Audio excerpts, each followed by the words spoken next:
மங்கள பட்டினில் மணக்கோலம் விவாகா வழங்கும் சுபமுகூர்த்தப்பட்டு Chennai silk D நகர், வேளச்சேரி, குரோம்பேட் மற்றும் திருவள்ளூர். அமைச்சர் சேகர் பாபு செய்தியாளர்களை சந்தித்து வருகிறார். அதன் நேரலை காட்சிகளை பார்த்து வருகிறோம். மனம் இருந்தால் மார்க்கம் உண்டு. ஆகவே ஆமணி உரிமையாளர்களுக்கு, பஸ் உரிமையாளர்களுக்கு அன்போடு வைக்கின்ற வேண்டுகோள், ஏற்கனவே திட்டமிட்டபடி மக்களுக்கு நீங்கள் தெளிவுபடுத்தி புக்கிங்கை, அதாவது முன்பதிவை நீங்கள் கிளாம்பாக்கம் பேருந்து நிலையத்திற்குத்தான் எடுத்திருக்க வேண்டும்.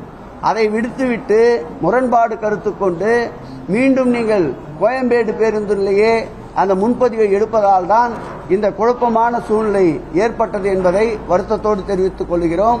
நேற்றையிலிருந்து முழுமையாக கிளாம்பாக்கம் பேருந்து நிலையத்திலே பேருந்துகள் இயங்க தொடங்கிவிட்டது.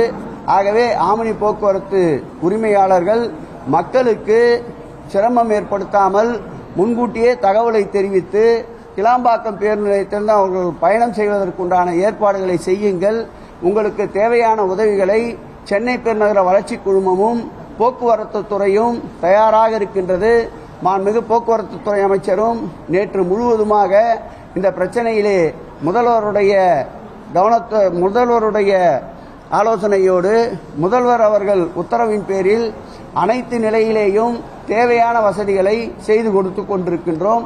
ஆகவே பிரச்சனை இன்றோடு முடிவுக்கு வந்து பயணிகளுக்கு போதிய தகவல்களை தெரிவித்து கிளாம்பாக்கம் பேருந்து நிலையத்திலிருந்து ஆமணி பேருந்து இயங்குவதற்கு உதவிகரம் நீட்ட வேண்டும் என்று ஆமணி பேருந்து உரிமையாளர்களை கேட்டுக்கொள்கிறேன். ஆமாம்மா,